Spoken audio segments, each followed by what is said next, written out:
Showtime!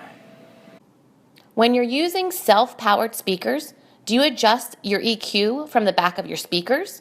Do you adjust the EQ just by using your controller? Or are there certain scenarios where you're going to need to do a little bit of both? Find out in today's tutorial.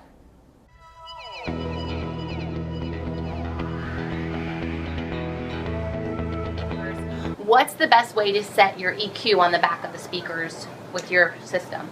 My recommendation is, again, on most powered speakers, instead of a full-blown EQ, it's a small EQ, a bass, a treble, a low, a high.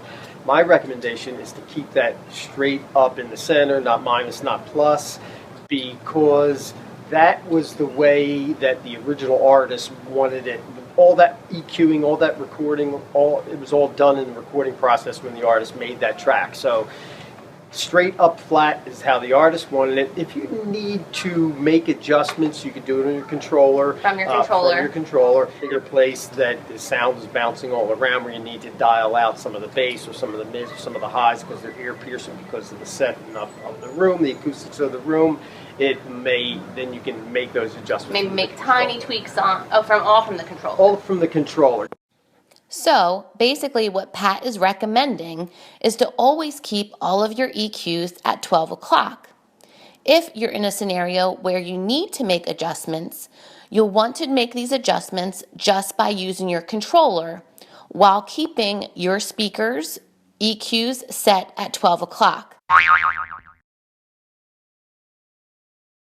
Yeah, unless the only way I would go to the speaker is if this speaker is set up where it's got to like a different room or a different area. Exactly. Then again, the advantage of powered speakers, you can do that on one without it affecting the other. Right. For this event, I have my speakers set up in 2 separate rooms.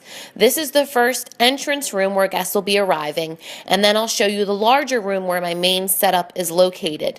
For this room, we call this a soft room. It has a rug. There's lots of furniture. The sound is being absorbed by the things in this room. So in this scenario or in this room, I may want to turn my treble or bass up because it's being absorbed by the things in this room. As guests arrive, the bodies and the people in the room are going to absorb the sound. So I may need to make more adjustments. As a mobile disc jockey, I'm constantly, either myself or my assistant, is checking the sound level and the sound in the room, because one of the worst things you'd want to happen is for the sound to be uncomfortable for your guests. In this room is where my main setup is located. This is what we would refer to as a hard room because there are many hard surfaces. The walls are glass walls. The floor is a concrete floor. You can hear the echo when I walk into the room. This means the sound is bouncing off the hard surfaces in this room. In this room, I would want to set my EQ, my bass or treble, down. This is why it is so important to continually check the sound at your events.